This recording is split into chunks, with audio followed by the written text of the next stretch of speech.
si... Marami ang naintriga sa mga post ni Rufa May Quinto kung saan puro pasa ang ilang bahagi ng kanyang katawan. May mga hashtag ito na hematoma at blood clot. May ilang post pa ang aktres na umiiyak dahil sa tindi ng nararamdamang sakit. Sa isa namang post ni Rufa, ipinakita niya ang pasa sa kanyang pisngi. Tumama raw ang kanyang mukha sa sahig ng himatayin. Kwento ni Rufa, dahil daw sa mga pagkakamali o pagpabaya ng kanyang doktor noong nakaraang taon at dati, kaya kinailangang may i-reconstruct o ayusin sa kanyang katawan. Huli raw siyang sumailalim sa operasyon nitong August 12. Yes, I'm hurting kasi...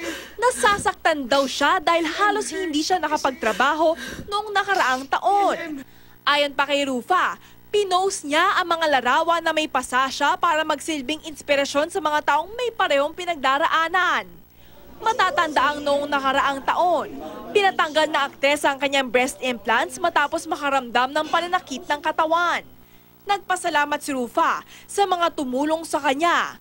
Ngayon, natuto na raw siya sa kahalagahan ng pagpili ng mga tamang doktor at eksperto. Katatibayan, GMA News.